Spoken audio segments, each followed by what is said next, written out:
What's up, guys? Welcome into a little DawgsCentral tailgate at Creature Comforts and Granite Coffee. This is Nathan Lawrence. Hello. Hello. I know a lot of you are out there enjoying your beers this afternoon. We are doing a little live broadcast here, so hopefully you guys are enjoying yourselves, getting ready for homecoming.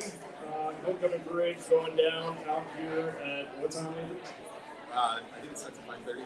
5:30. So hang around until 5:30, and Red Coat Band, Gary Dog, all those good things will come marching down the street or marching into here. I don't want to yell at you guys. I feel like I'm yelling at you guys a little bit. But, Nathan, Georgia, Auburn, in here, 3:30 tomorrow afternoon.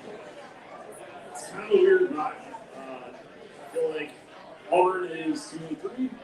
Not a good football team in that sense of the word, but a good football team statistically. Are they not? Yeah, I mean, most of the ways that we rate how good football teams are, they appear way better than the record indicates. They really honestly should be probably 3-2 instead of 2-3. They definitely should win the offensive game, and they should win the Texas A&M. They are a very talented team that makes bad decisions at times. Yeah, I think with Auburn, it all kind of starts minus 2.2 turnover margin per game. They are 131st nationally in that regard. Minus 11 turnover margin per season, 16 turnovers lost. All of that puts them at the bottom of FBS. You get past that, they are actually better in yards per play on offense so far this year than Georgia is. They're at 6.4, Georgia at 6.3, 2.97 net yards played. So, ninth in the FBS. At some point, is Auburn going to put together a clean football game and find themselves like competing with a team of Georgia's level? I think that is the $1 million question coming in tomorrow. It's a little bit unanswered. I mean, so obviously, it's 18 to 22-year-olds playing with oblong ball, so anything can happen. I do think that their bad turnover luck is kind of sustainable in the sense that you can't. You basically, teams recover about half of the fumbles. Teams recover about half the fumbles that they cause. So if they're having fumble issues, you can say, well, maybe it's fluky and the rest of me. But really, they're just throwing picks all over the place. And if you look at Peyton Thorne, he has like a 65% completion percentage against our teams this year, but he's still throwing 10 picks. So to me, that indicates that he's just not making good decisions right now. He's not seeing the field, even though he's an accurate quarterback. He's just throwing the ball to the other team. If you look at all 10 of his picks, which again is really impressive after 5 games, now 10 picks, and kind of. If you look at all 10 of his picks, none of them are like tip picks or bad luck picks. He's just throwing it to the other team. He's top 5 on average depth of target in the nation. He throws the ball deep a lot. So I think they will get somebody, but I don't know that they'll get somebody at Georgia's level because when you have a quarterback however talented that just throws the ball to the other team, it's hard to win at all. Yeah, I think the most interesting subplot probably coming in this game is we saw Georgia. I think it's fair to say Georgia struggled to defend famous wide receivers down the field last week. Ryan Williams, most notably in that regard, but on the whole, I think there was a lot of balls that Georgia's defensive backs were in position to play and didn't get their heads around and play, which is kind of a normal thing with very smart defensive backs. Like, we see that a lot, but I think what is going to be interesting in this game tomorrow is Auburn has 2 big wide receivers who are physical, talented, 5-star kind of pedigree type guys on the outside. They don't really have anything to lose coming into this game. They don't have a quarterback who I think you particularly want throwing the ball over the middle of the field. So it's probably going to be a lot of play action, chucking downfield and see what happens. And by nature, that kind of opens up a lot of different scenarios of maybe you have 2 or 3 big board interceptions, maybe you have 2 or 3 long plays that put Auburn in the scoring. Yeah, you're spinning a roulette wheel to pick Thorne. I think I expect to see Georgia traditionally purpose not roles a safety down in the box pretty consistently. I would say that logically that would happen less. I think we're going to see a lot more too high stuff tomorrow. I would not be surprised if we just bracketed the outside and asked him to throw on the safety or asked him to throw on the linebackers. That does make you a little bit unsteady with not having Smile London tomorrow and being injured. But I do think that, I think this is going to be a relatively comfortable win, but we're not going to cover. I think 24 points is a pretty ridiculous line, whatever it is right now. Yeah, I think 24.5 is a lot of points. Georgia's favored by 24.5, which would kind of say that Las Vegas feels like Auburn is not a good team with a turnover problem. They are just they are a bad team, and the turnovers are a symptom of being a bad team. Yeah, exactly. So, I think part of the problem is that Hugh Freeze can't help himself, which is like an eternally true statement. Hugh Freeze can't help himself. But I also think that if you look all the way back to his time as a high school player, Hugh Freeze loves deep shots, and he, for better or for worse, just like his quarterbacks go deep. They oftentimes the underneath route is not the first read, and so I think that there was kind of a systemic schematic problem when you have a quarterback that has a definite ball attitude on top of an offense that is kind of it's like if you had too many things to play against them. It's basically the way it is. It's like forwards, and it's deep shots and flag, and then fades down the sideline. This team threw 24 fades last year, which is a dumb number for a rapid running games. Yeah, and if you look at Peyton Thorne's just general way of being, you don't want him to throw the football into the middle of the field unless it's way down. I think you could actually argue he might have played the best game of his career last week, and he still threw a crippling pick six that cost him the football game. So Yeah. It's going to be interesting to see that. But, well, if they were smart, I think they would just wing TS because I think George Hunter is a really good running back. If you look at the PFF scores of their offensive linemen, they're almost all higher in run blocking than they are in pass blocking. I don't know that Hugh Freeze has the intestinal fortitude to do that, or the sort of personality to go against his tendencies. This is a team that has run 26% of their plays against RPOs with run actions, and yet they pass more than one. I think it's kind of a weird thing where if it were a random coach tomorrow, you would say, just run the ball. Jarquez Hunter's a really good running back. That's the strength of your team. You've got really good young wide receivers, but you're still coming along. But I just don't know that that's how this coaching staff is built. This is a bad coaching staff, just as a side. Nobody would say Hugh Freeze. No, and the interesting subplot of this game, I think, is you have Hugh Freeze versus Kirby Smart, which, let's be honest, there's not a lot of offensive play callers that have given Kirby Smart much trouble in his career. Shout out Josh Heupel, wherever you are this afternoon. Mickey Mouse offense. Yeah, but you go back to this Alabama-Ole Miss series when Hugh was there and Kirby was kind of at the end of his time as defensive coordinator at Alabama. Ole Miss put up 43 points on Bama in Tuscaloosa in 2015. I don't know that anyone ever did that outside of them. Eclipse 40 on Bama. And then, they won the 23-17 game in Oxford in 2014 that was later vacated due to recruiting violations. But I think what's interesting to look at here is last year, Auburn gave Georgia problems. Last year's Auburn team did not throw the football well, but they still managed to kind of scheme some things up and trick Georgia's linebackers, and Georgia struggled to defend the edges of the defense in that game. The positive spin on that, if you're a Georgia fan, is you saw Georgia kind of have those same problems with Jalen Milroe last week for about 45 minutes, which was enough for a 28 to nothing deficit. But once they adjusted, started playing some 3-3-5 on defense, kind of shading some guys in the second level of the defense outside, Auburn really struggled to get around the corner. So, or I'm sorry, Alabama really struggled to get around the corner. So I feel like that was good practice for what they will see tomorrow. Well, I think too, like Peyton Thorne is a number in the run game, but he's like Sheehan, Jalen Milroe. He's like Costa, Brandon Jalen Milroe. Because I don't think you quite have the athlete understanding that Alabama has, which I think, like when you have a guy like Jalen Milroe playing quarterback, it fundamentally changes the way you defend on defense, just because you always have +1 in the run game. That's just how it works. And I don't think that they want to run Peyton Thorne.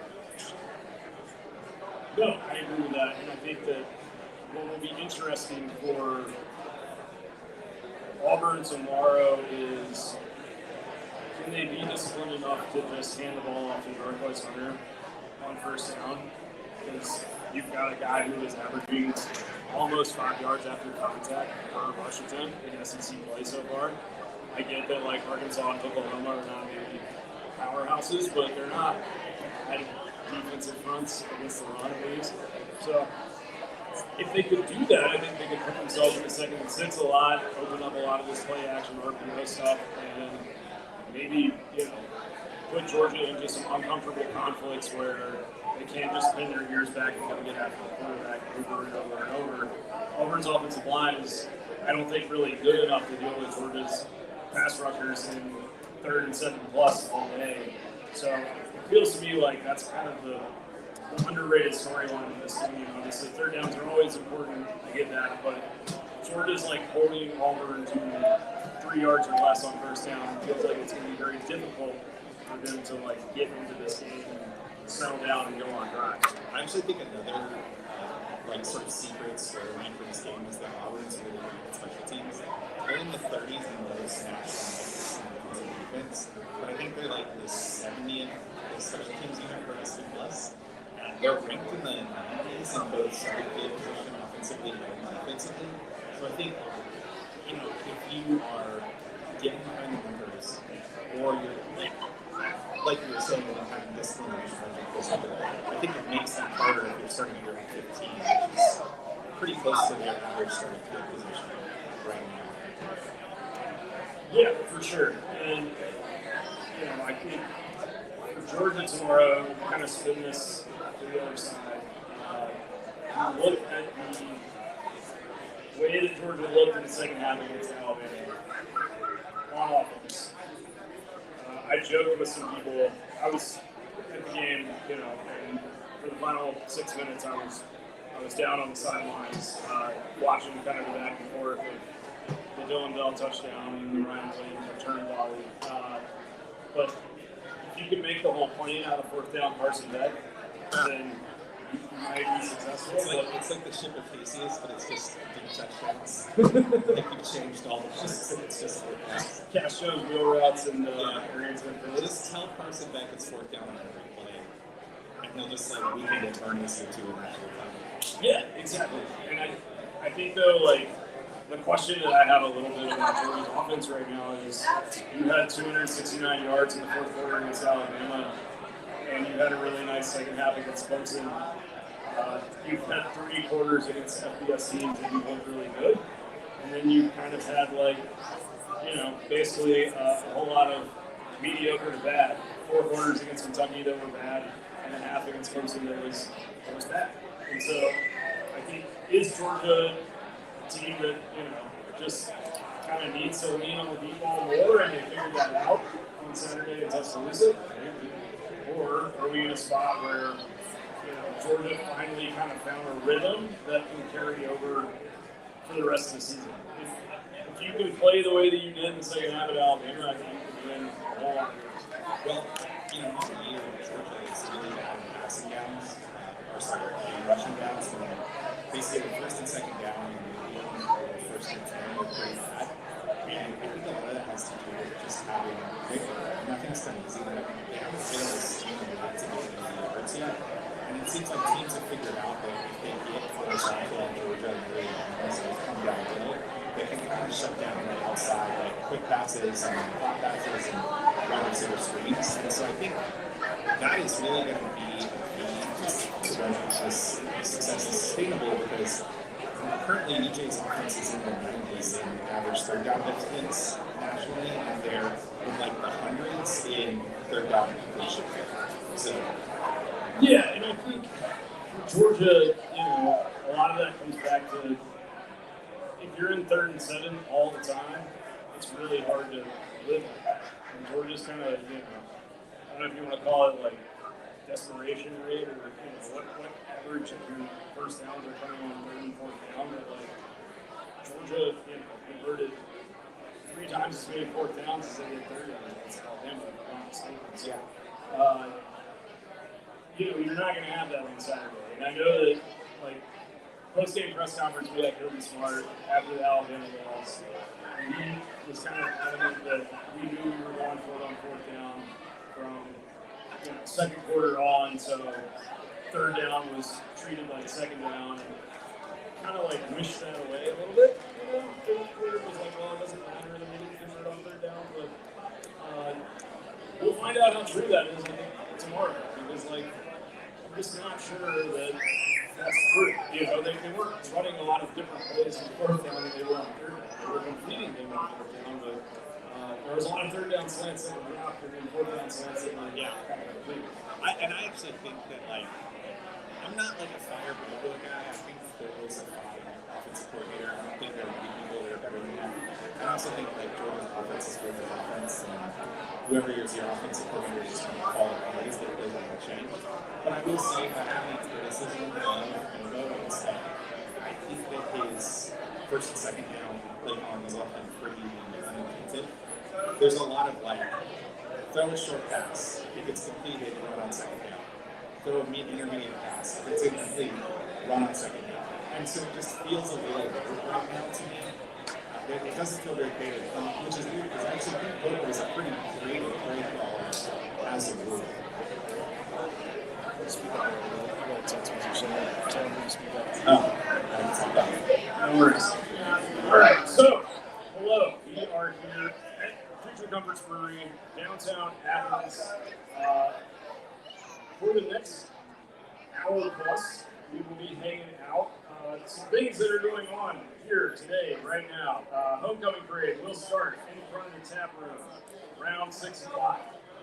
Harry Dog will be here. I see some kids running around, so you're going to have kids here at your bar.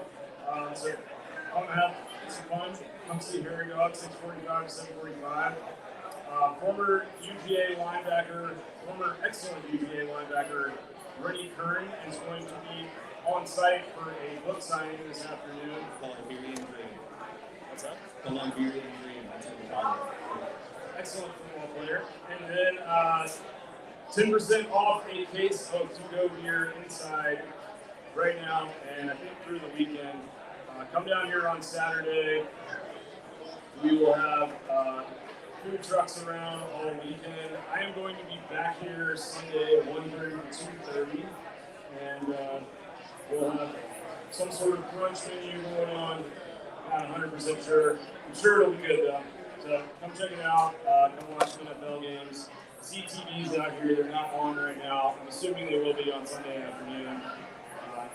You already watched your own Atlanta Falcons last night. Come from behind victory. Very exciting. Did you watch that game, Nathan? I did. I still hate Baker Mayfield. I don't know why. It's pretty irrational. There's nothing wrong with him. It's just something wrong with him. And he has big 5'11" energy.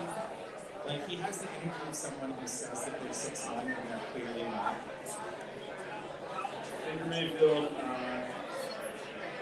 still, I think, is bitter over the 2017 Rose Bowl, according to extraordinary players who played with him. So, I'm really excited. yeah. Yeah. Hey, you want to hear a Rennie Curran story? Please, tell me Rennie Curran's. Yeah, tell me Rennie Curran's story as long as it was. No, it's a great. Their kids are out. Okay. So Rennie Curran went to Brooklyn, right? And he was in UGA at the same time I was, and a lot of my friends who were in band were also in Brooklyn. I'm the only one here.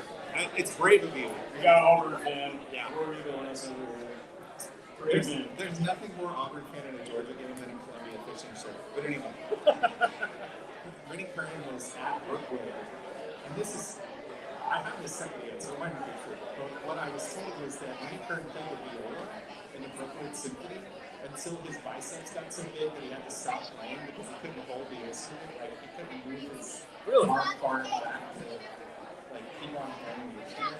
That is a great story. I did not know that. I like that a lot. So, speaking of this backwards a little bit, what we all did with the last weekend. I don't know what your interactions with people in the Georgia universe have been this week, but over on DawgsCentral.com, which is a place that you should totally go all the time for this. There have been like this weird split between people that are, I think, totally positive because of the comeback, and then people that are just kind of totally distraught because of the 28-0 start to the game. What, as like a Georgia fan, observer, what were your emotions coming out of that game? I feel that some of y'all have gotten real soft real fast. My last game as a red coach, we lost to UCF staying in 7th. And then we made 2 national titles, and all of a sudden it's competitive and become the 14th and we make it and lose, and it's the end of the world. I was on the field next to the end zone with second 26. I can't be here.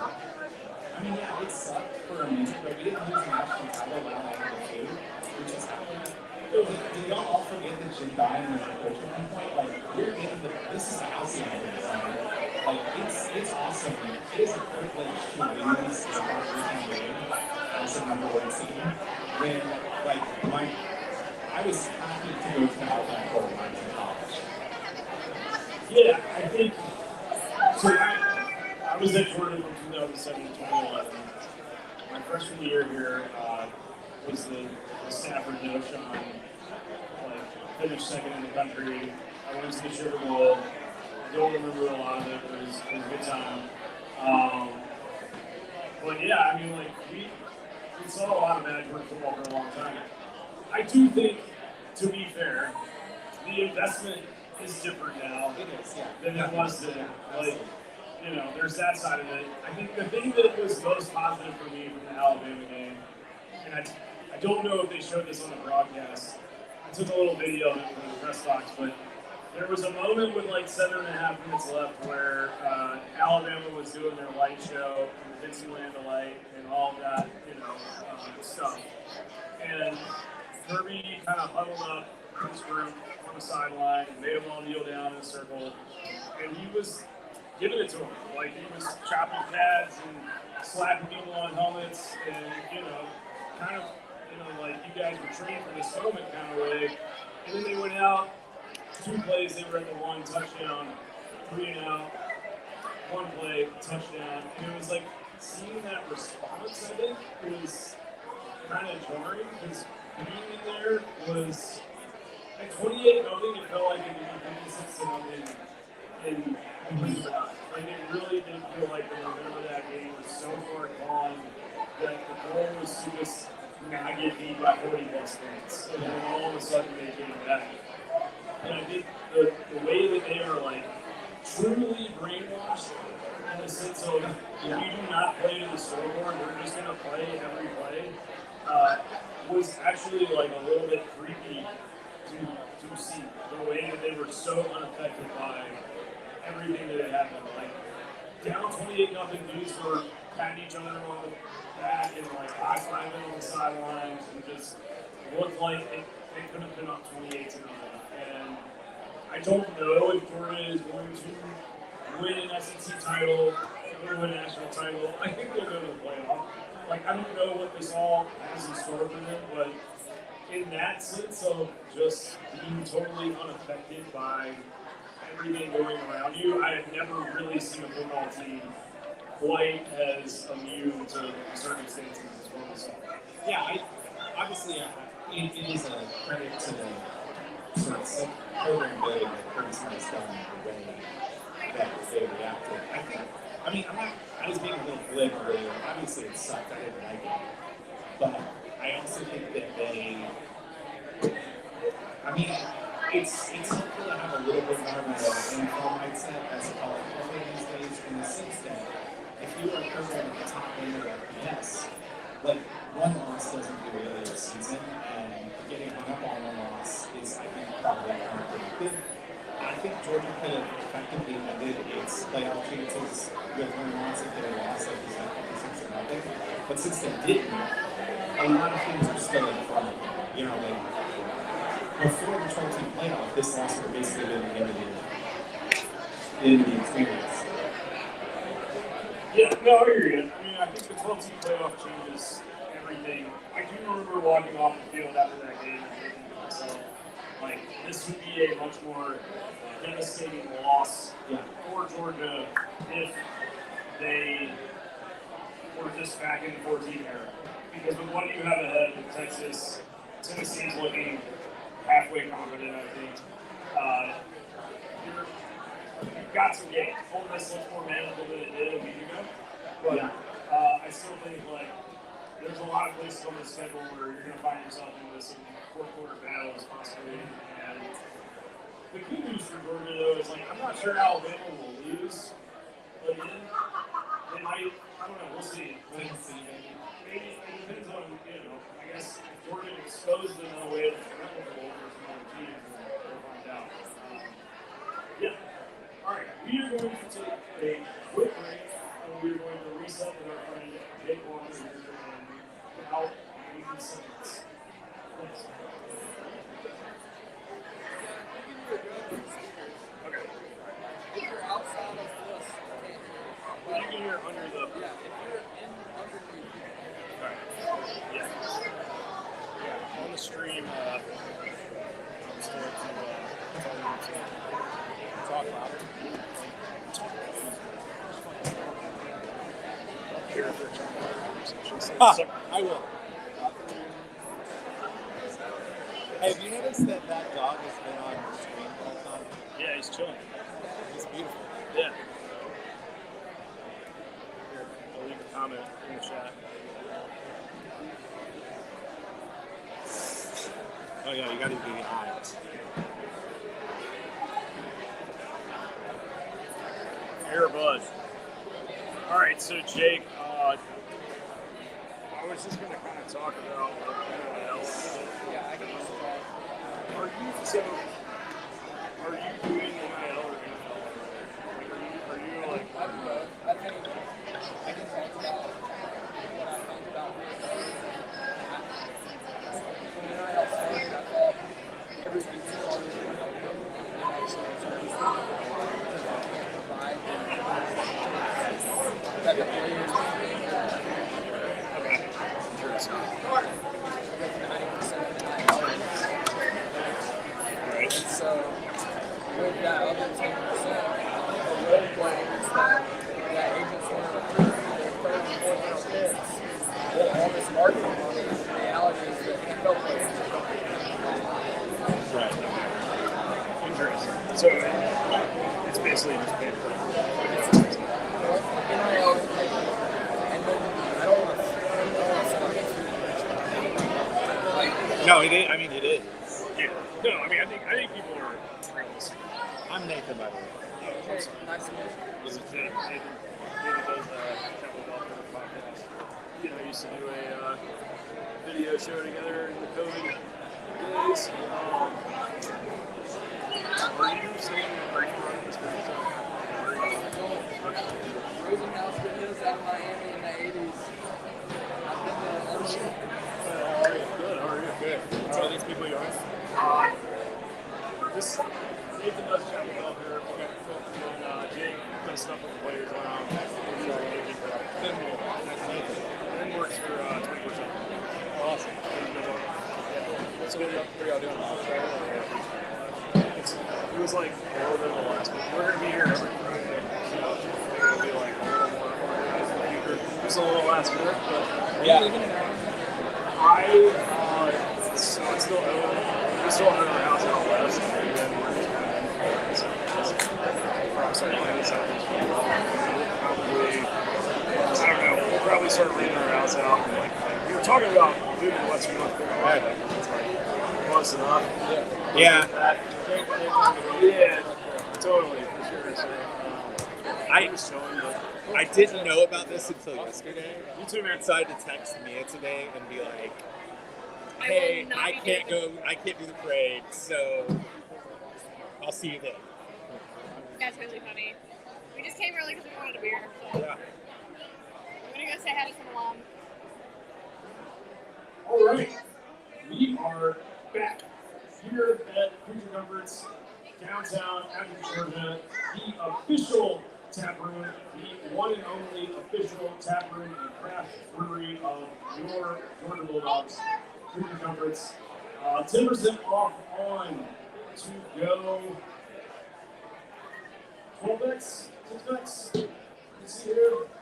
You're really making some marketing. Case, 10% off on a case of to-go beer. There it is. Through the weekend, Prairie Dog will be here 6:45. A little under 2 hours from now. Homecoming parade will start out front in about an hour. You'll have the Red Coat Band. You'll have all sorts of pageantry, parade floats. Confession for me, I have never actually witnessed a Georgia homecoming parade in my life.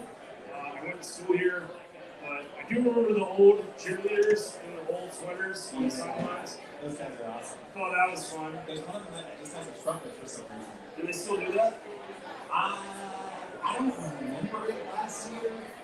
You know, the past few times they cut down on that. Or the parade, or the old? You're talking about the cheerleaders Yeah. when they started to grow? I mean, I was going to say that, but I'm imagining that. That's it. Shout out to all former Georgia cheerleaders, band members, anyone that's coming back for homecoming weekend. Fun stuff. All right, so we are now joined by my friend and colleague, Mr. Jake Walker of Athlete Royalty. Jake, you do work in the NIL space. You are actually an agent licensed by the NFL Players Association, which gives you, I think, a pretty unique perspective on this topic. Everywhere I go, when I meet people, or when we take questions on the site, people are very curious about NIL. You know, it seems like NIL started as one thing, which was to allow athletes to capitalize on their name, image, and likeness. It's kind of turned into an informal payroll. Is that fair to say, in your opinion? Yes, 100%. So, NIL passed, and July 1st, 2021, it was supposed to be Bryce Young from Nissan High School. It was supposed to be the Catholic Friends, they're walking from Powerade. It should be Georgia's players like Malachi, they're the Powerade commercial leader. But it was supposed to be real market. The same as NFL players have market.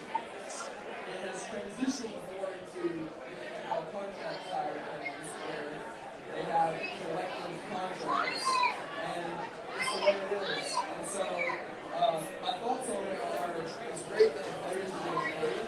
They need some protection around these players, and I mean, we're seeing a contract with a UNLV quarterback, things like that. And so, I'm really not even sure that he get paid his 100K. It could be he's being reached out by all of the other schools that they're like, oh, there's a quarterback. Now, other schools can hit him off and say, hey, redshirt, come play here next year, and then we're getting an amount of money. So, in light of the house rule that, or house rule, I can't remember the name, but one of the last court ruling is going to allow players to pay for it. Do you think that's a good thing for college football? Is there a player from the university model, or is it just going to be another set of problems? I think the easiest solution is to look at the TV media deals, ESPN deals, the SEC, and all the new TV media deals, and say a percentage of that is going to be a NIL deal that pays your roster. So I mean, they're talking about losing the 85 scholarships to 95 scholarships, and then not having walk-ons at all 95 players on the roster will make a percentage of the TV media. So, I mean, I think this year it's $76 million that the school will get from ESPN. You take 20% of that, and that's covering most of the collective payroll for a year. So, rough guess, I mean, not an official number. I want to stress that, we're not like reporting anything here, but like if you had a rough guess, Georgia's yearly NIL overhead bill, ballpark. Sorry, I'm putting you on the hot seat. A lot less than others. I know that. I do know that. Yeah. I know that.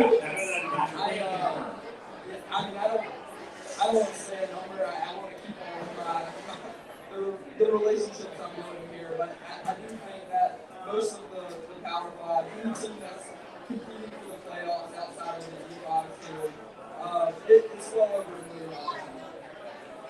Yeah, and so I think the protection side of this is where this gets really interesting for me is, trying to report on and cover recruiting and transfer portal is harder now than I feel like it's ever been because you go 4 months or 6 months or a year or maybe 2 years sometimes and it's like this kid loves school X, like he's got the best relationship with school X, his mom loves school X, whatever that school is, like everything looks like it's in their favor, and then you get down to the week of early signing day and it's like that kid flips his commitment and goes somewhere else and shocks everybody, and it's just like, okay, like that money came in.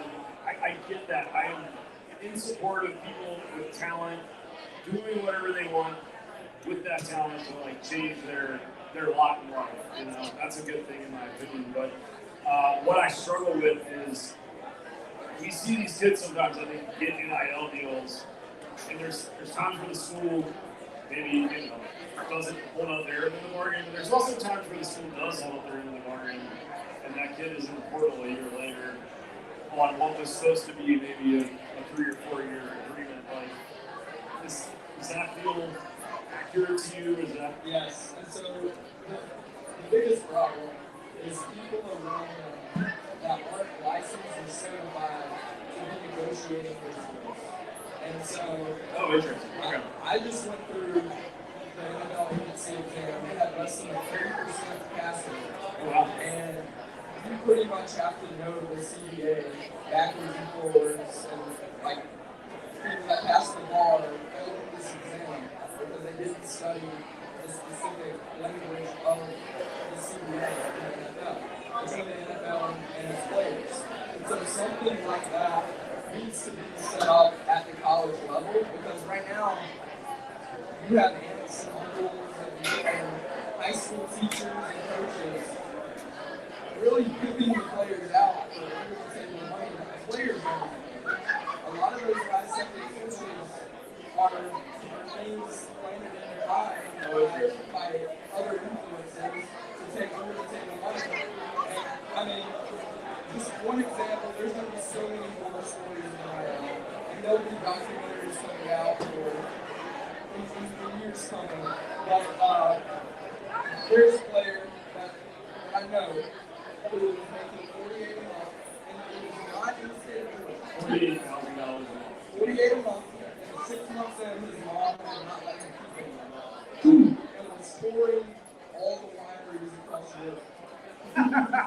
Well, I do think the NCAA just doesn't want to use the word "quota," right? Like that's fundamentally part of the structural problems, right? Because regulations go both ways. They protect the employees, but they also protect the employer, right? So to me, it just seems like as long it doesn't matter how legitimate this is, as long as it's functionally allowed as like people are going to take advantage of those ways.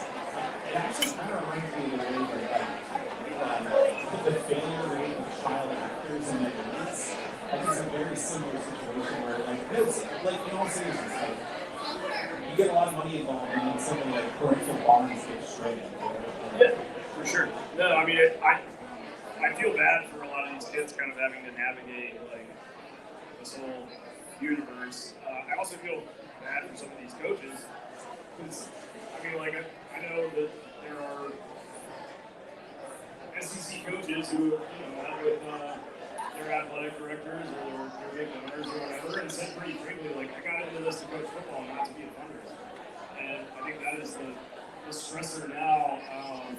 From a Georgia perspective, to kind of hone this down to where we're sitting right now, I think you have to feel like this kind of came along at the worst time possible because you built your program up and you were signing all these number one classes or top 3 ranked classes for 5, 6, 7 years in a row. Finally get over the hump and win a national title. It felt like it was kind of Georgia's turn to go and like dominate on the trail the way that Alabama used to dominate, where it was like their first ranked class might be twice as good as the second ranked class. And then NIL comes into play and it's just harder to hoard these kids. And you really need kids that I think from a value judgment standpoint are more focused on the long term of development and winning championships, competing for championships. They're okay with being coached hard. And let's be honest, like if you can go somewhere else, make more money, get yelled at less, work less hard, to some people that is going to be an attractive option. To 20-year-old me, that would have been an attractive option if I'm being totally frank. So for UGA, I mean, they still signed a number one class last year, but from the recruiting side of like what we do at DawgsCentral and talking to people close to these recruitments, I think they could have signed like literally 4 or 5 other 5-stars in a normal year with no NIL that if all things were equal would have come to Georgia, but in the end went for a larger sum of money. Like, do you think that this is going to come to a spot where there is a salary cap or kind of a standardized budget of sorts or anything like that where Georgia gets into a spot or all these schools get into a spot where they kind of just everyone's playing by the same rules for lack of a better term? Yeah, so, I mean, no, because the players have all the leverage. If you think, like, you started that whole statement where you feel sorry for them, the players don't want anything to get done because they have more leverage than any athlete in the world. The college football player has more leverage than the NFL player. They can hit free agency every single year. And so, like, Every semester, right? Yeah, every semester. Really, right now. I mean, we have guys doing it right now in the middle of the season. Like, 2 UCF football players hit the portal yesterday. Yeah. Well, and I think it's one of those things where the retro rule, like relaxing the retro rule is a good thing, but now you have people who are like, well, I played 4 games, and I think I can get better. I can keep your eligibility and get better rosters somewhere else. Yeah, so in the NFL, the CBA is negotiated every 10 years. Every 10 years, it is the players begging for something that they won't fix, and the owners going, nah. Yep, all right, we'll give you that, but you got to play an extra game. So 2030, the NFL season is going to go 18. Right now, there's all of this legislation of trying to figure out college football, but the players already have the permit. They can't ask for anything more. It's the coaches that are asking. The coaches need to understand it. The coaches want better. I mean, from what I've heard, it's appreciably easier to be an NFL player than it's college football. So in terms of quality of life. Oh yeah, no, I mean I think if there were more jobs in the NFL, you would see a lot of college coaches jumping there. I think there's a lot of college coaches who would love to go to the NFL that, quite frankly, there's not a market for them in the NFL, right? Like nobody wants to hire them. So that side of things is going to be interesting to monitor if there's like a brain drain of sorts for a staff like Georgia's where we do have a coach in Kirby Smart who is extremely well respected by NFL franchises and want players that he's had his fingerprints on. Do you eventually see, I mean, Glenn Schumann was, I can tell you for a fact, I think if he had wanted the Philadelphia Eagles defensive coordinator job 2 off seasons ago, he would have it as a mid-30s year old. He's like, fine. So, Isn't that the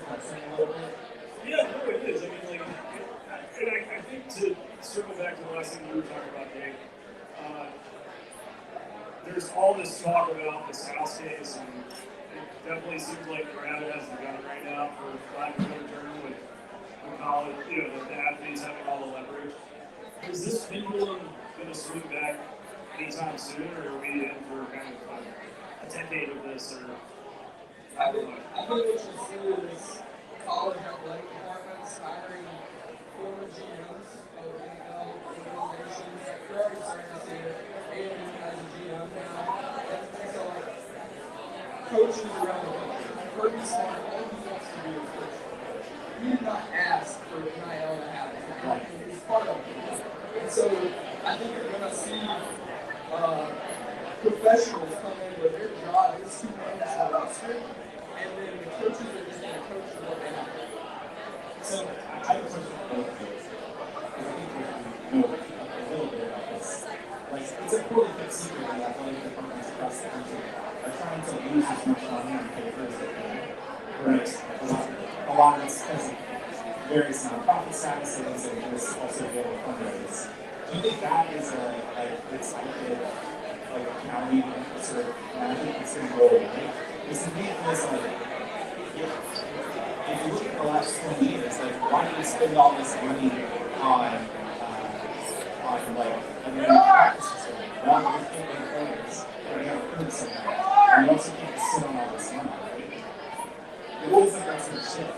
No, I mean, I think Mike Lotsey, Maryland head coach, he had a quote over the summer where he was like, our guys would be willing to get dressed in the locker room and winning lockers and trash cans around the concrete floor than they're going to make another X number of dollars a month, right? So I do think there's a shift that's happening there. I think from a donor standpoint, I'm not a donor, but it seems like there is definitely a large difference between giving to the university and giving to NIL. I think that universities everywhere are trying to bridge that gap to where they can further incentivize NIL giving, because that shows up on the field probably faster than just giving to a general athletic fund or something like that. But it feels like that will shift if we get into a world where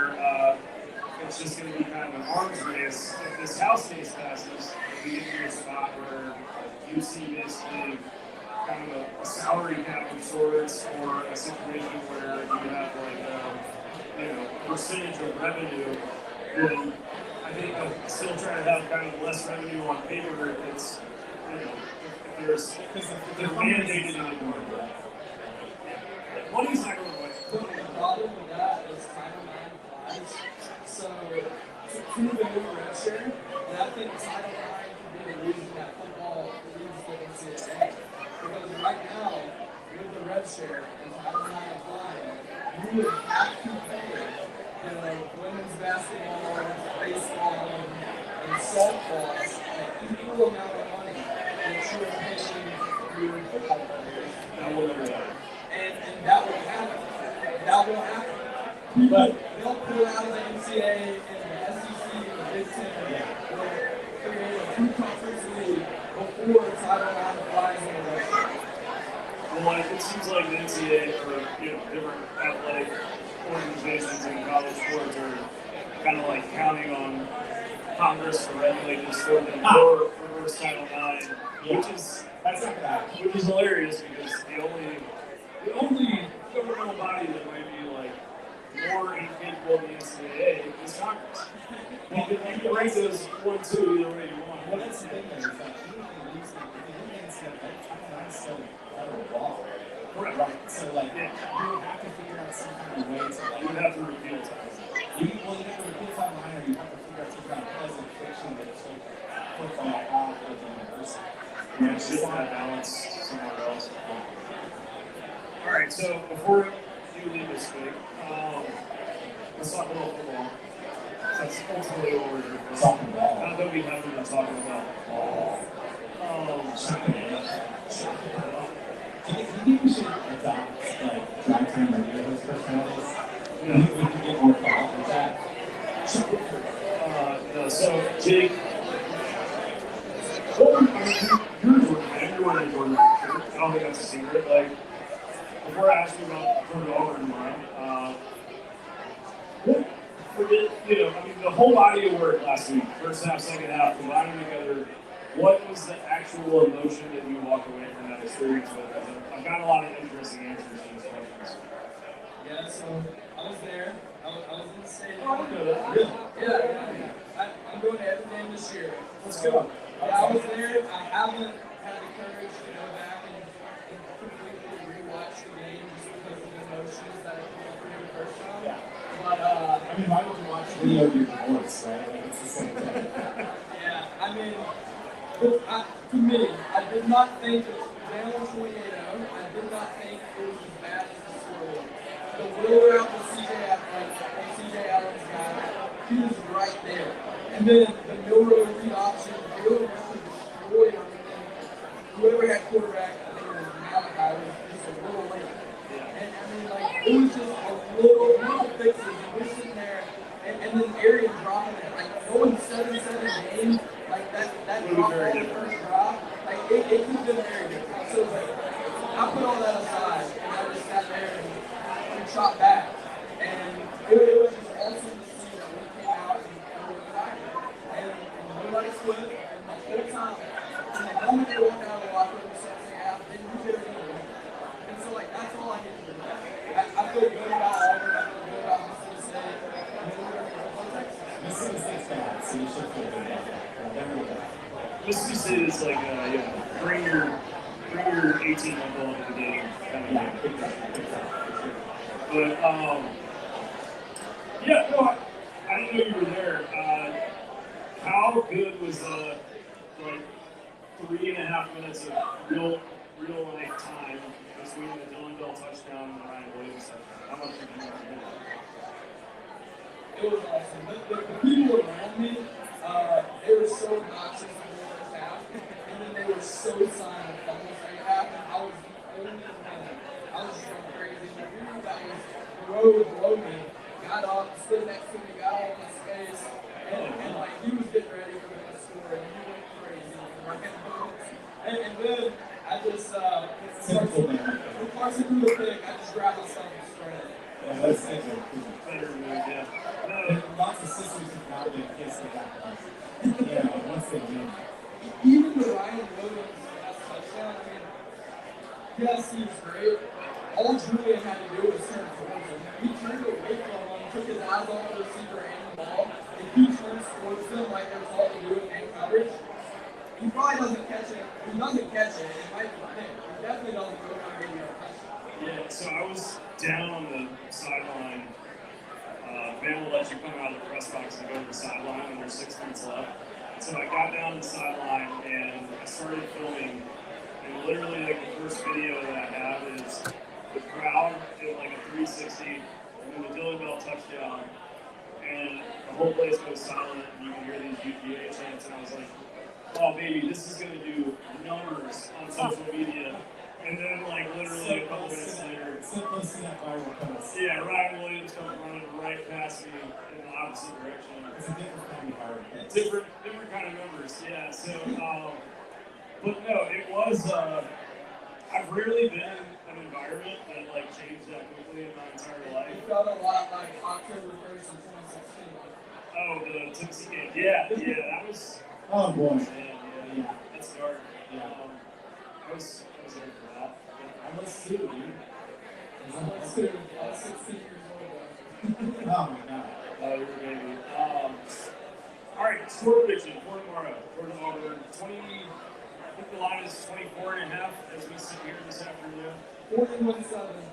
41-7. Peyton Thorne throws a pick 6 on the first drive of the game. You know, the first drive thing, if Georgia wins the toss tomorrow, I want to see them take the field and go and get up 7-0. Like, I think if you can strip Auburn into a spot where you know they have to throw, that this thing can, there's like multiple defensive touchdowns that come on the table at that point. Yeah, I would just love to see us be aggressive early. Like, I mean, we saw the second half. I'd rather not throw bubbles and screens and run the ball if it's not not working in the first half. Like, especially knowing that we're probably going to win the turnover battle, even if we're aggressive. Even if Carson Wentz will think that he might not should have thrown that ball 40 yards downfield, we're going to get the ball. All right, last question for you. What are your current feelings about Georgia's wide receiver situation? Do you feel like they figured it out in the second half and there's like a new trust there? Or do you feel like we kind of had a situation where these wide receivers maybe are holding up their end of the bargain? Yeah, I mean, so we were seeing a lot of cover 0, cover 1 in the first half of the game. And in man coverage, we were struggling at the receiver spot to get separation besides Arian. And it's really just because Arian is so fast vertically that he creates separation and he just couldn't catch the ball. And then they weren't playing that conservative, but they went a lot less cover 0 and a lot more cover 1. And it was allowing Dylan Bell and the other guys to have time. It was allowing Carson to have time in cover 2. Like that pump fake and the bomb to take the lead, like it was awesome. And I mean, I would love to see Dylan in space more. And even Don Robert in space more. But like, not necessarily throwing the ball like 1 yard past the line of scrimmage, but let's try like 6, 7, like out routes and things like that. And it's not just right at the line of scrimmage. But I mean, I feel good about our receivers. I think it would have been nice to have Ron on there. That's what I was thinking. But Oh, yeah, that's impressive. I think it would have been nice to have Humphreys in that game. I think that was, the two things that I think make quarterbacks look good. Number one is yards after the catch, and Humphreys has had a lot of those so far this year. I think it's 2 catches though. Never really seen a ton of them since Clemson, but we had a lot last year too. yeah, totally, no, for sure. And I think so Georgia needs to find that on the perimeter, and I know the screens are like a point of contention for some people right now, but when they're blocked well, screens are a very effective way to run an offense, in my opinion. That's my frustration. I try not to talk about it. You're playing so much. I'm going to talk about it. Talk about it. I'm trying not to talk about any of the players too much, but if I know Aaron's working on it, he's really fast, but he hasn't blocked well this year, and he also sometimes has hands like feet. So, like, what are we doing here in the 5th year? Well, I get all that. I mean, look, at halftime of that game, I think a lot of people were pretty down on Arian Smith, but what was his stat line in that game? Like 6 catches for 140 and a touchdown, really? I feel like even if he's going to have a drop or 2 a game, he has to be in there just because of the vertical threat that he makes the Yeah, absolutely. Georgia doesn't have another Yeah, you can't athlete quite like that. I'm a little frustrated. Like, it wasn't even a side adjustment on that interception where he was supposed to run the screen and they blocked that for him. He wasn't actually called check. I was like, we're in the 5th year. And I was like, what are we doing? Like, Yeah, and I mean, Kirby said after the game, in his post game, he was like, look, like, that was a bad mistake. Can't have it. I mean, that'll kill you, especially on the road against a top 5 team. And also, don't be mistaken, like, he fought back and made some plays. And he did. Like, I give him credit for that. I think if not for those mistakes in the first half, the storyline of that game would probably be us talking about, like, Arian Smith finally turned into what everyone was waiting for Arian Smith to turn into. Yeah, totally. So, well, I mean, yeah, I'm not too sorry, but it's like, you have to play every night. It's great. I was a little frustrated by that. no, I think every Georgia fan was frustrated by it. I actually think that secretly,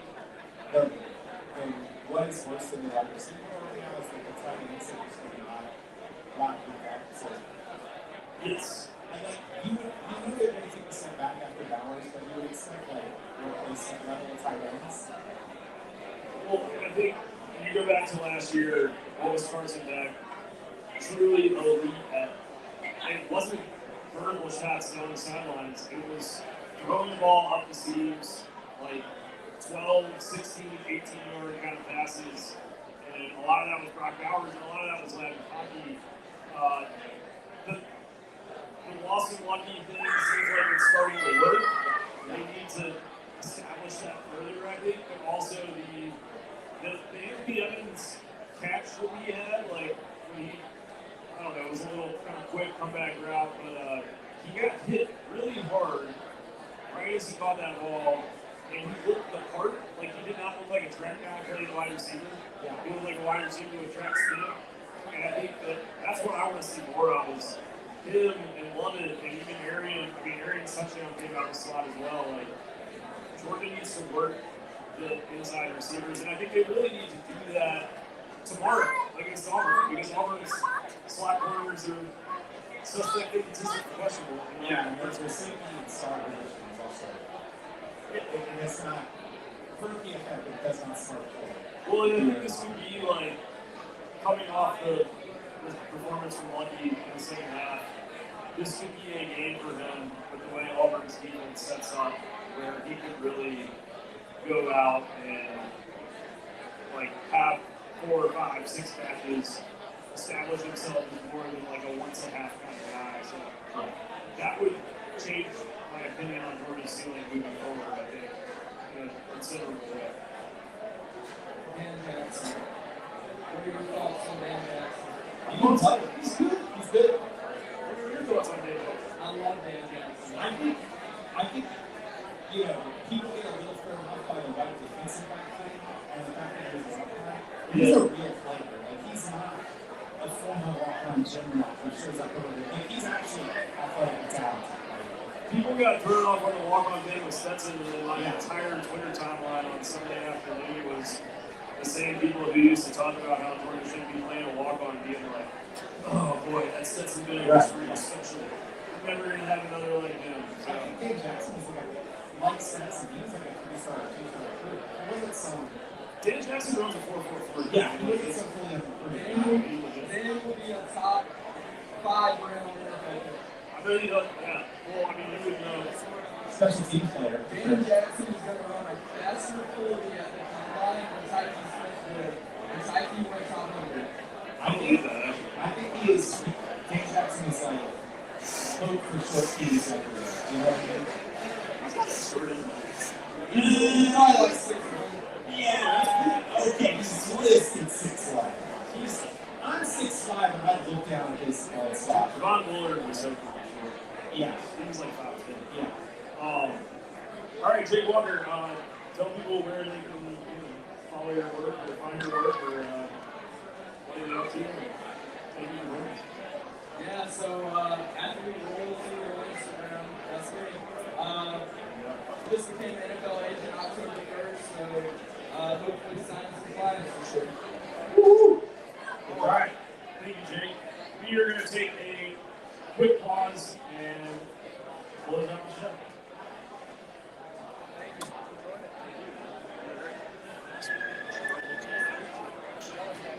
You're up. We do this again. We gotta make sure it's stressing me out. I'm sorry.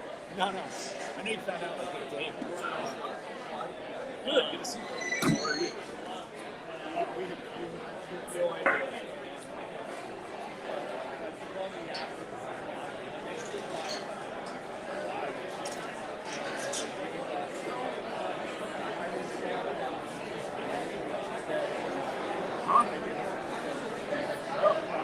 Wow. That's a big.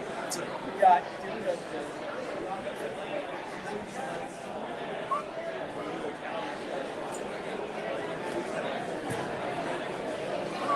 we're literally running the app and Just hitting 0-0. hitting yard over it. Do you know Nathan? Nathan, I'm Michael. Michael is fellow nerd. I don't think it'll be offended by that.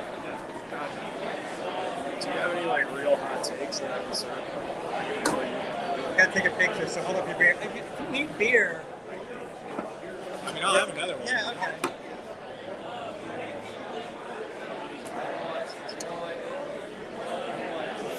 I features official photographer as well. Nice.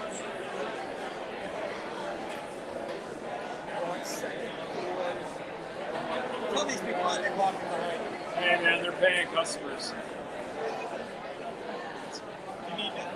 I love one. I was drinking just the original, which is the best, but I want to try the Evo. I would love another Classic City. By the way, that's my.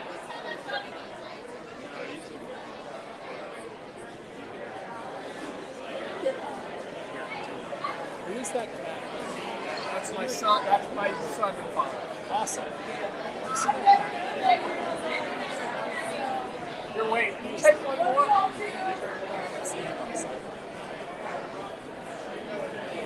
What's up? I'm on your website. I waste way too much time every week listening. Thank you, man. What's your name? Grams. I'm going nuts. Yeah. I saw your comment a second ago. Yeah.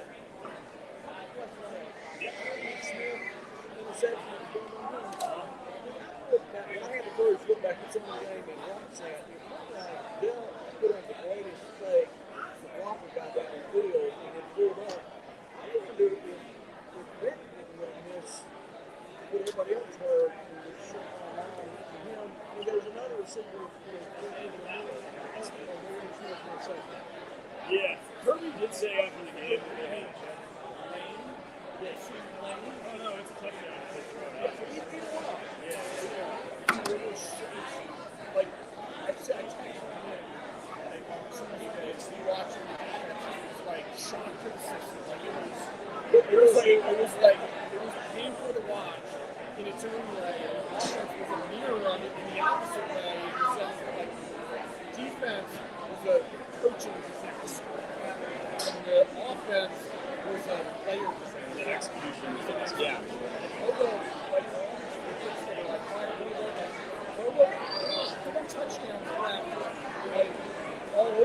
Bobo didn't throw those picks, dude. Bobo didn't throw this. Bobo didn't go running. Bobo didn't bail on the pocket. That was the other thing.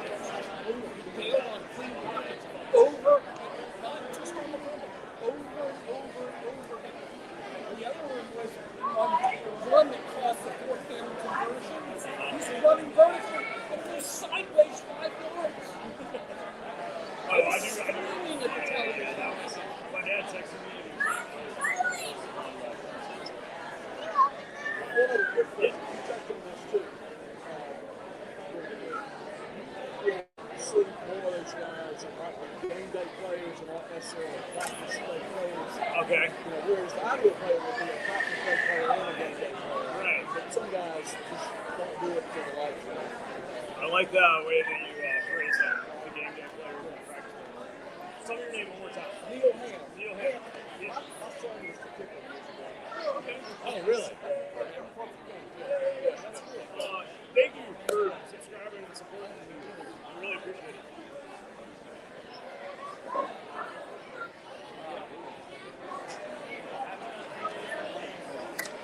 Cool. All right, so we are going to. All right.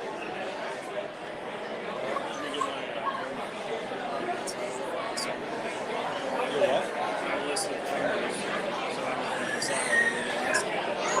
I'm sorry I was a shithead to you on the mic.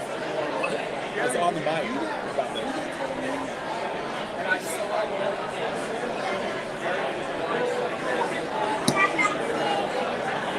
It was on the final play.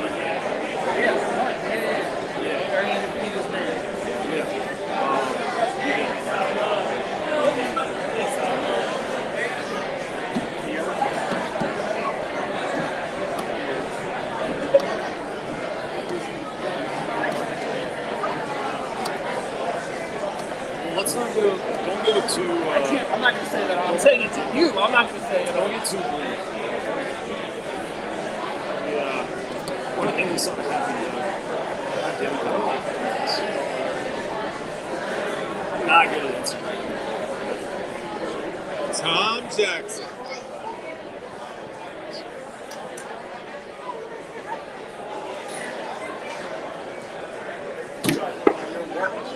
A little bit. It's good to see you. How are you? Oh, nice. How are you? Hello. Oh, this is Graham. This is Graham, Bobby. Nice to meet you. Thank you. Yeah, they're going to line us up and shoot us out here. Good luck. There you go.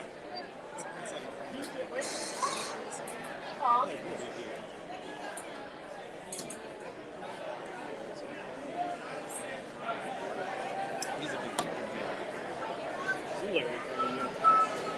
He's the guy who says Keep your seats, everyone. when we were in high school, we used to say, get a lot.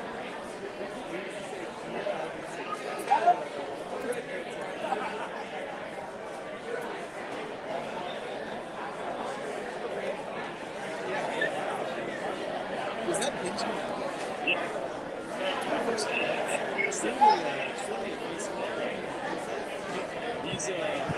He's such a journalist. He looks like such a journalist.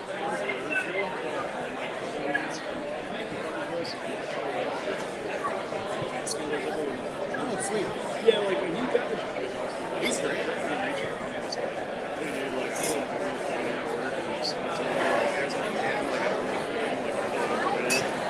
I was like, that's like the nicest thing anyone for I think still Shannon Terry. yeah, Stay one. it's very good. 24/7 is the only other side of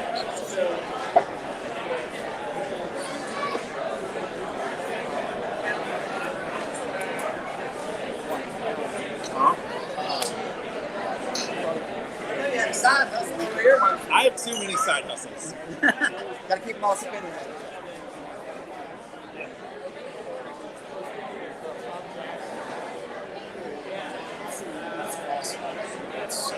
I'm on staff with the Redcoats. That's why. Nathan's like a position coach. Daniel, by the way, everyone who's awakening, like finding the tear. They let him show him like one of your pictures. Like he's got a picture of something. You ready? Yeah. Ready? Yeah. Might need to drink this beer.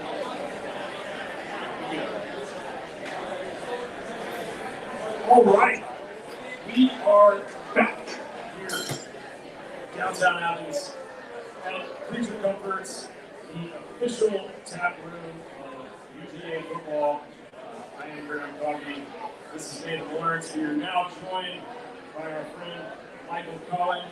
We are going to take you here at the top of the hour when the homecoming parade starts out there on the sidewalk. This afternoon and weekend here at Creature Comforts, all sorts of UGA-related events going on. Harry Dog will be in the building from 6:45 to 7:45. Former UGA great Rennie Kernan will be on site for a book signing. We are, of course, here. I will be back on Sunday, 1:30 to 2:30, to do a little wrap-up show. And you can also get yourself 10% off of a case of to-go beer. You just step inside and buy one. So, homecoming weekend, Georgia Auburn. It is less than 80 degrees outside. Not quite a perfect Athens afternoon, but pretty close. Good to be here. Michael, you are a huge Georgia fan, Georgia observer. What are your vibes coming into Georgia Auburn after the somewhat bipolar performance from the Bulldogs Saturday in Tuscaloosa? I would say the number one thing is seeking normal.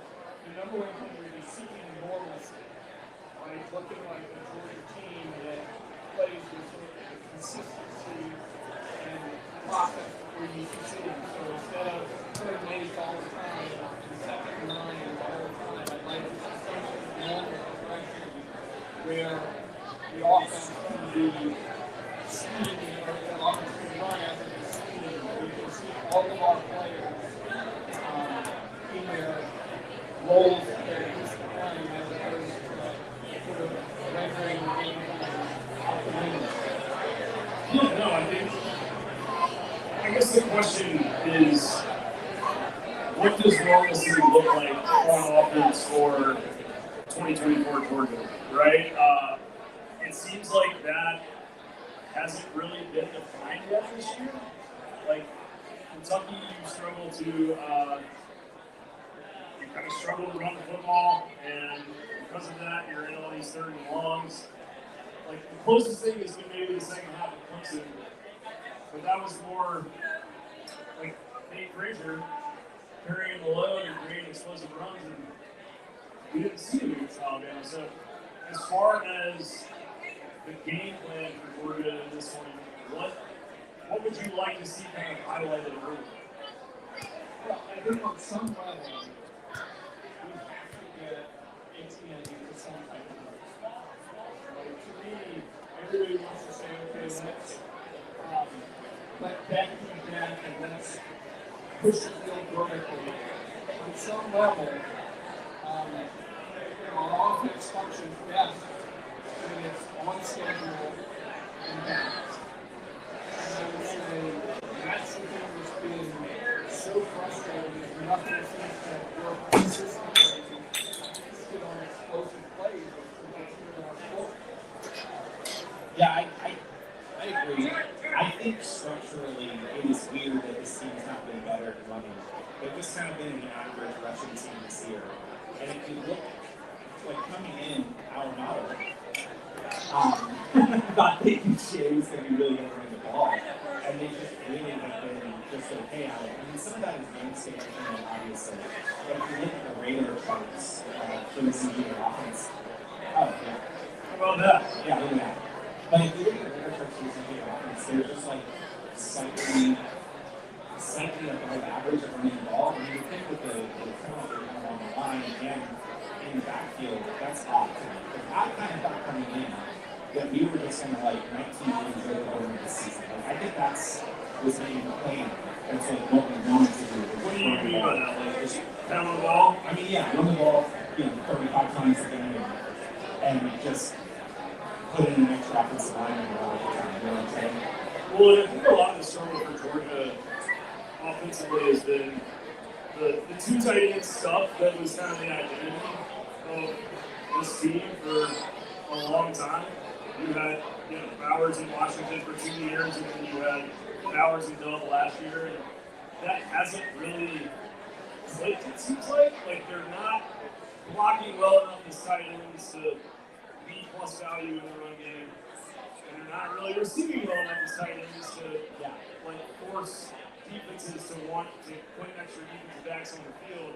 So there's not the personnel conflicts that we've created like in the past. To me, that is going to be something to watch tomorrow, right? It's like, do they go kind of more just single tight end? Do we see more, stand up, like Lucky just plays in the slot, 4 wide kind of stuff?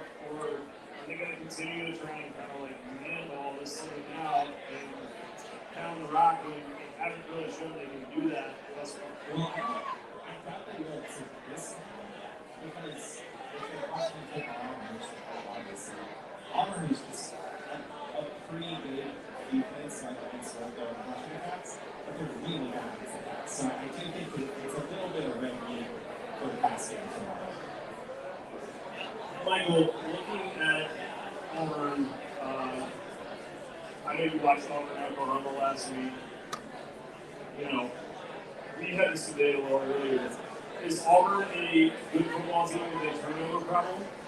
Or are they just a bad football team that happens to be bad because they turn the football over a lot? I guess what I'm saying is, like, do you think that this is a trait, or do you think this is something that can maybe be reversed? Because if you look at their yards per play number, they're seventh nationally offensively in yards per play. Like, can they be dangerous in this situation coming into Athens? I think they absolutely could be dangerous if they turnovers and obviously maintain the offensive production to the productivity and efficiency. I think that the difference between saying now is different than Oklahoma, notwithstanding the first combination that we saw last week with the city, but assuming that that's kind of an anomaly. Right. I'm reasonably confident that they can control their offense and maybe maintain a chunk for a year or there, part of it. Right. But I don't think think they're going to be able to use the quarterback run game the same way they do. So, coming into this game, Georgia kind of got, a look at Taylor Morrow. It feels like they'll need to do the same things on Saturday against Taylor Morrow as they did in the second half to stop Morrow. So, I think you can reasonably feel good about that defensively for Georgia. You just brought up those receivers. That seems like the scary spot maybe is these guys are in position, but they don't seem quite confident enough yet outside of starts to put their hips and get their head around and play the football in the air. Flipping over to the offensive side of the ball. Mike Bobo, always a lightning rod for opinions. People who like to rattle pans like to rattle pans and Mike Bobo. Where are you with Bobo after the Alabama game specifically coming into this? Like the risk of alienating half the the risk of alienating half the generally he's done a very good job. When you give him assets to work with, he's going to produce productive offense. I think the one thing that's sort of different this year is somewhat frustrating is we had a veteran quarterback that not many people know he nurtured back to health by the way. Yeah. And sort of the rest of the way that we didn't know. Yeah, well, I think that's progression. It's a tough word, but I turned the ball over 4 times in the top 5 road matchup. It's kind of hard to say that's not a regression, considering how cleanly Carson Beck played last year. You brought up sort of the pieces part of that. I'm going to say the quiet part out loud right now. I don't think it's unfair to say Georgia doesn't maybe have the weapons that they have had the past few years in the passing game. What do they need to do to kind of get Carson confident in your eyes? Is it more third and short? I mean, obviously that's healthy for all offenses, but where would you go to start this game on Saturday? Unpopular, but it's not about getting Carson comfortable because he's got to stay in the pocket when the pocket is there for him. He's got to see receivers when they're open, and he's failed on the pocket and missed receivers as we play this coverage situation. And we need him to do that. And what he's done better this year than last is his accuracy in the football measurably better as we saw when we needed it last year. But the stuff that he made jaw-dropping throw after throw last year when you say, man, that's an NFL throw in a tight window where he just put it on for him. He's not done that with the same consistency. We've got to see that throw. We've got to see him put it on level. We've got to see him put it on real level. No, I agree for sure. On that same vein of thinking, we got an excellent question from our friend out here in the audience, kind of about the personnel that Georgia is using right now. And he phrased it really well. Will we see more of the kind of game day players? And I think what he was saying in that is you've got Nate Frazier, who showed he can bust off 40 plus yard runs against a very good defense in Clemson.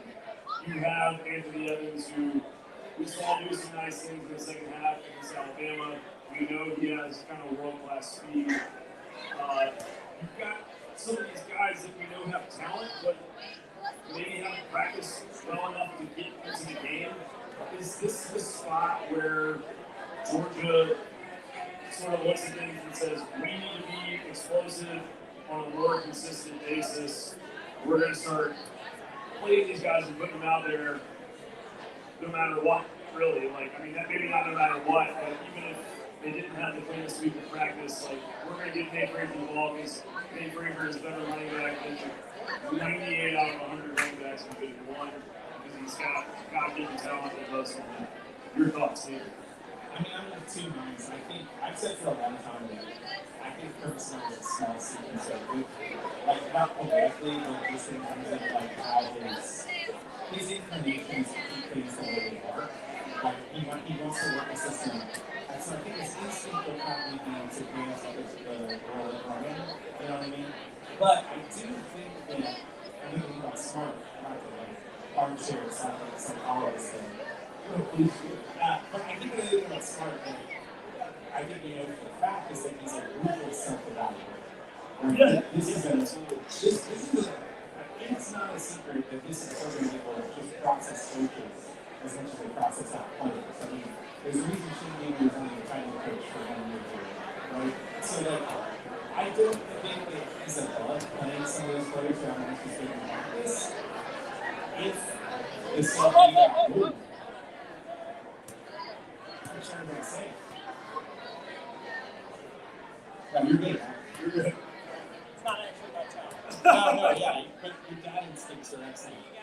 Heroes come in all shapes. Yeah. Takes a village. Yeah, but I think you might have found out something about this scheme on in the second half last week, and I do think that Mike Evans he brutalized us last night, so I'm thinking about him. Yeah. But Evans is an example of like maybe he's not practicing well, but now you have results on tape where he can do this. I don't know that he's not practicing well. I'm just speculating. Right, yeah. I mean, We know he's talented and he hasn't played well. and if you were seeing Nate Frazier basically get no play on Saturday and seeing Josh Jones get a lot of play, I do wonder if that was a pass blocking thing because Kirby likes to talk about how good a pass blocker, how good he is in blitzes, pick up Josh Jones is. Yeah. But I think if it's a team that is less explosive defensively than Alabama, you're going to see more Nate Frazier. Well, and I thought with Cash, he's kind of uniquely suited to receive out of the backfield, and Georgia needed that when they were down as much as they were. But we actually asked Kirby this week in the press conferences, we were like, what has Cash Jones done to deserve all this playing time? And his answer was, what does he not do? Right? And so, I think that is, that's the thing in Georgia, right? Like, you kind of earn your position every day. I mean, to amplify what you said about the story, Precise, you said Cash Jones is actually earning more than we've given him. He did say that, yeah, you're right. And to the naked eye, I see nothing that suggests that he can buy. Okay. I like Cash Jones. I think he's a really good player. But You see the play where Joseph breaks on a block on fourth down and he runs on first down? he's a great player. I'm sure everyone is trying to take something back from Curtis Sunday with a grain of salt. Of course, because it's two things to be true. One thing can be true that yes, you do earn your spot with. But the other thing that can be true is that the success of this team is built on earning 5 stars. Right. So the Pirates have to practice on that and earn their spot, but I think going down the stretch, I think Cash Jones was a very good matchup and a game state player in that moment. But I don't think he's going to be another one. No. Let's all agree that interpreting Kirby's comments to the public media and to the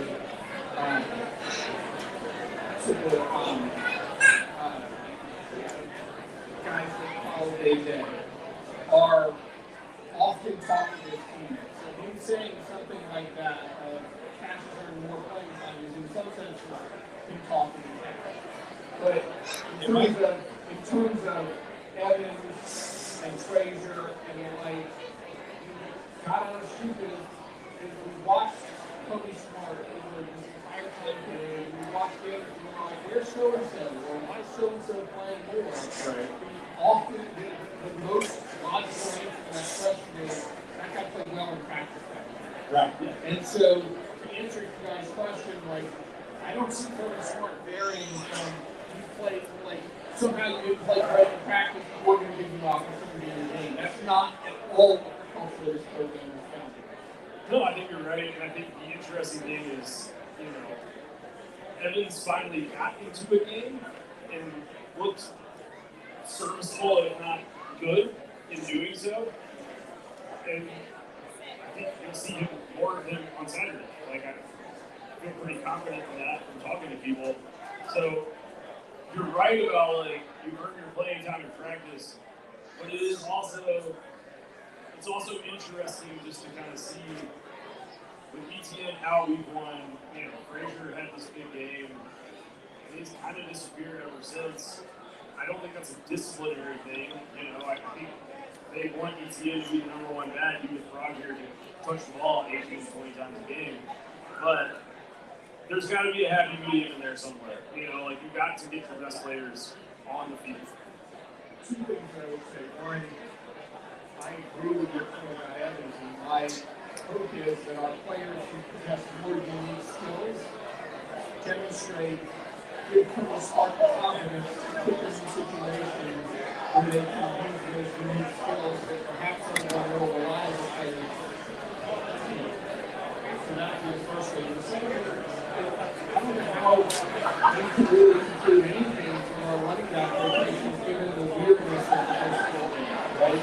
So we had basically no experienced healthy running back that were given SEC scholarship playing game one. Yeah. Game two was, we're not going to run our running back, but let's just get through a tight game. Game three was, players all get out. Yeah, nothing's working at all. Nothing's working at all, so let's go with the one guy who we can trust. Ironically, the two touches that hit the Frazier got were on the Bursick conversion rate, right? No, he didn't Touch the ball. He did on the red zone. We got the first down on the. Are you talking about in in Lexington? Oh, I'm sorry. Going back to Lexington. Gotcha. Well, I think that that's a very salient point. I think that weirdly in over 4 games, there have not been a lot of like open field play, right? Like, and what I mean by that is like situations in which the game state is either close, like you're ahead by less than 2 touchdowns, or you're behind by less than 2 touchdowns, and you're playing someone where you think you have to win, by being creative. That really hasn't happened, right? Like you played an incredibly low margin game against Kentucky, right? Like, and so being conservative against Kentucky kind of makes sense because you know that basically it's going to come down to one play, right? It's going to come down to one decision. Being very careful with that consistency. Like there haven't been a lot of games where you were just like, okay, let's run the base. Like we haven't been in our base offense very much at all. Or when we try to be in our base offense, it hasn't worked. So I don't really know what it is. Like I don't know. Yeah, I don't know what the base offense is at this point. I think most of the offense that Florida has had this year has been game state dependent, right? Like either you're behind or it's something real loud around here. Yeah, and that was a good major thing. Well, and I think for Georgia, the thing that you'll see on Saturday is you've got an identity that you want to have, which is running football. And you've got an Auburn secondary that I think is very similar to the Alabama one they faced last week, where maybe the pass yardage they've given up hasn't been incredible numbers yet, but there are plays to be had on the field if you go back and look. I mean, they made Cal's passing offensive confidence. Yeah. They made Fernando Mendoza look like good. Yeah, like a sufficient FBS quarterback. Without Jay Knox.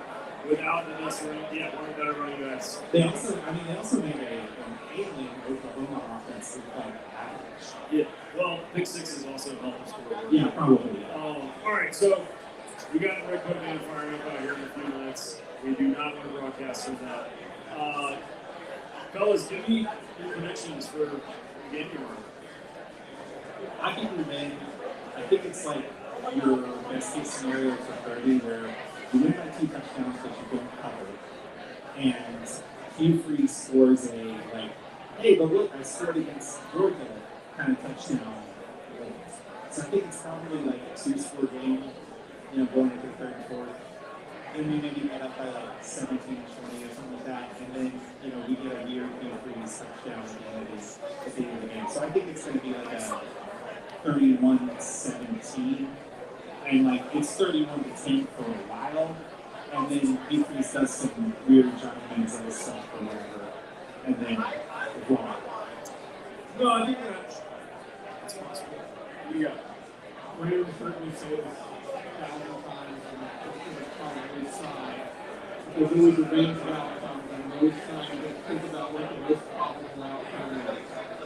The most probable outcome, I think, for this program is to sort of get back to some degree of normalcy, and sort of end where we begin.